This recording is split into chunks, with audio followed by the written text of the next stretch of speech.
Yo, I'm Youngblood, what's going on? And you're listening to me and Angus on Trending 20. Very excited, Australia. Live across the country, kicking it off as per usual. Angus in the studio, but sitting across from me is an incredibly talented new artist. His name is YUNGBLUD. Hello, mate. Yo, man, what's up? I'm excited for you to be in here for one, but I'm also excited for company because it gets incredibly lonely on the weekend. Oh, yeah, man, I can imagine, dude. But you are in Australia. You are playing big shows, and I want to talk about the trajectory of where you're going, but also where you've come from. It's been really interesting to follow your journey. The shows that you're performing to in Australia, they have grown exponentially. Yeah, man, it's been crazy. It was so like weird. You guys were like one of the first to kind of support it and pick up on it. So it's kind of crazy for me, like even before like my home country. Yeah. So it's just like I love coming down here just because it feels like one of the like first homes for my music. You know what I mean? So I'm just like sick. Well, we've got some very exciting announcements to make on the show. You're going to be here for the next 30, 40 minutes. YUNGBLUD is in studio. More with him next. Yeah, man. We are in studio with YUNGBLUD. We're getting some tweets from people who obviously know who you are. But for someone like my mum, who Michael Bolton is still a CD she has. Yeah, man. She likes to support me and listen to my radio show. So for mum listening and for people who don't know who YUNGBLUD is, how do you describe yourself and your music? Well, firstly, hello, Angus's mum. How are you? I hope you're having a good night. Hey, Annie. I'm a 21-year-old person from the north of England who kind of mixes like hip hop, rock and roll, pop music in my music, and I've got quite a lot of energy. Lots. So hello, nice to meet you. Consistently. Let's talk about, we said before, it's been an insane growth of fans and music for you over the last 12 months. It's going to get bigger with the announcement we've got coming up. But let's talk about the 12 months, because I saw you in your first Australian gig, which was in this tiny little Sydney Yeah, I remember. sweat pit. Crazy, man, yeah. And they flew over a guitarist, a drummer, yourself, and you performed to about 100 of us in this tight little cramped room Yeah, I where they remember. fed us heaps of tequila. Yeah. The next time I saw you, Oxford Arts Factory. Crazy, yeah. We came and saw you, then we went to see Kendrick Lamar later that night. And once again, like, it was great because we had industry people the first night. No one knew who you were, an introduction to your music. Then you had fans. Yeah. I don't even know how long that transition between the two was. It few was months. kind of a couple of months, and as I say, like it was just it's just been ridiculous and so kind of crazy for me to just see it build just so quickly. And I just think it's because of like kind of what the music talks about and what it represents. You know what I mean? I wanted to represent something real in my music, you know, and to see people connecting to it, and the amount of like DMs and stuff I get on Instagram, like people just saying to me like, how do you know what I'm thinking and you've never even met me? Just makes me go, what? Like, it's just crazy, you know? And even like, I know Instagram isn't the be all end all. In fact, it's nothing. It's maybe a vapid society. But that growth has been crazy. Because I remember following you. You were in the 3,000 followers.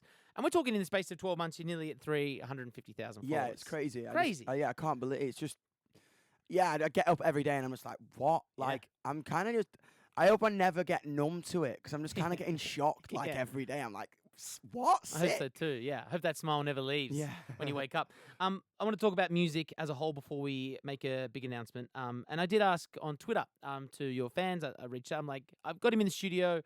You know, music connects with you guys so much with, like we were talking before. What are some questions? Had some great ones from some of your fans. What's a favourite lyric you've ever written? Oh, my favourite lyric I've ever written? Probably, it's probably Polygraph Eyes, I think.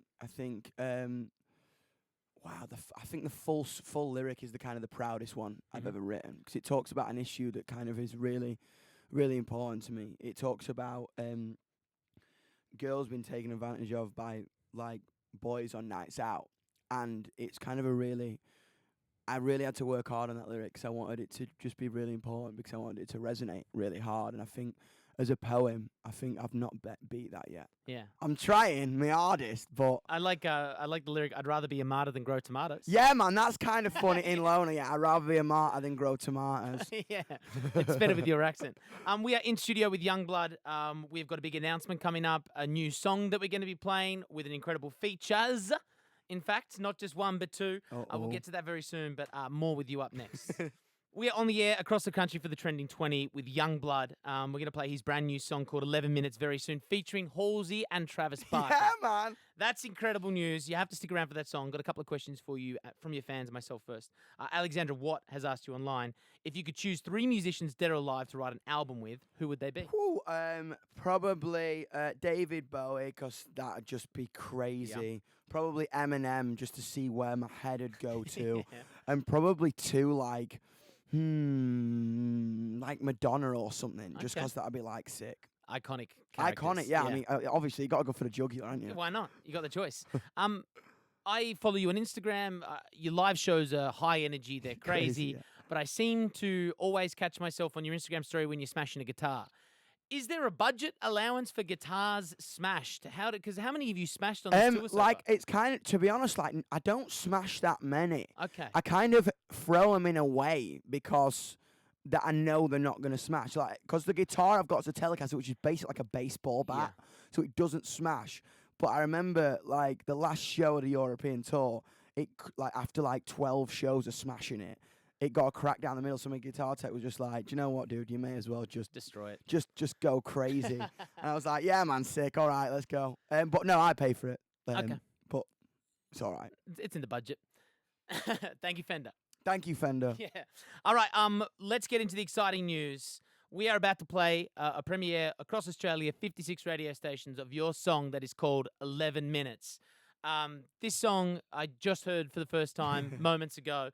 It's a commercial sound in the nicest possible way for you, because as much as you want to play music, and I'm sure it's still authentic to you, it's great to get songs played on the radio. Totally, man. I think that's it, man. Like, my goal was to kind of bring rock and roll back to commercial music. You know what I mean? Because it's so isolated right now. And I think it's just important to me. And it was so sick, kind of collaborating with Ash at Halsey and Travis Barker, just because we're all kind of like sad little emo kids who like are into rock and roll, and we're like, how can we make this commercial and really resonate and really kind of get heard and put rock and roll back on the map again? Do you know what I mean? And yeah, it was so exciting to kind of just create, and the response has just been mental. Like, I'm just freaking out. It's fun. Like, we had like 10 people in the studio before not bouncing their head to a song that you created. It's got to be a pretty cool moment. Moments before it's meant to be released. Yeah, it's just I like, as I say, every day I wake up and it's mental. So anybody who's like bought music, come to a show, thank you so much, because you're making this northern monkey very happy.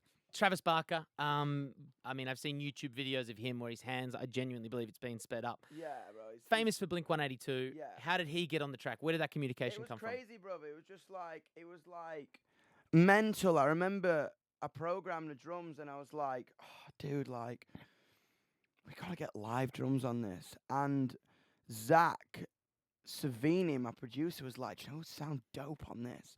Travis Barker. And I was just like, you're right. And then in my head, I was like, how do we get Travis Barker on the track? And Ash, obviously, Halsey goes,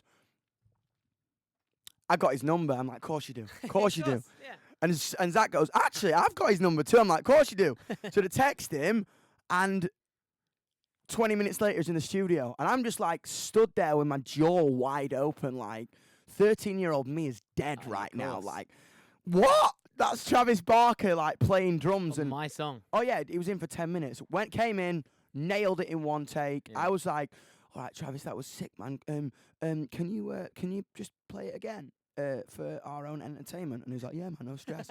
And just comes and nails it, and that fill at the end of it, nails it in one, and everyone's just, like, on the floor. The energy, what was so amazing as well, like, the energy with us all in the room was just electric, man. Like, it was just crazy to feel that, because that's just what you do it for. You do it for that moment where you go, look what we just created, look what just happened, and everyone was just like bouncing up and down like rabbits. You know what I mean? It was just mental. Yeah, that would have been an amazing feeling. Yeah, and it kind of comes out in the track. You can hear the soul of it, and you can hear the kind of the desperation and the passion in it, you know? Well, you talk about the word fill. A lot of people wouldn't know what that is. That's just basically where it's like a free session for Travis. Like, go and impress us. And it fits the music, of course, because he's a maestro and he's got his own ticking metronome in his head.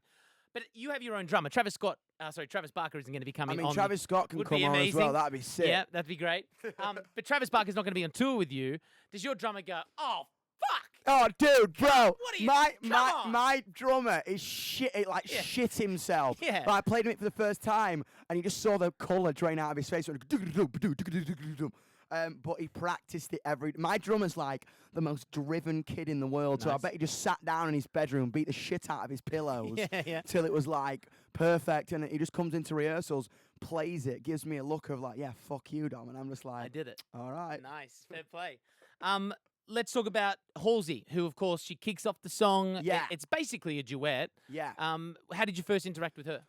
It was kind of crazy. We just kind of met each other when we were both in LA and just like connected, man. Like we just got.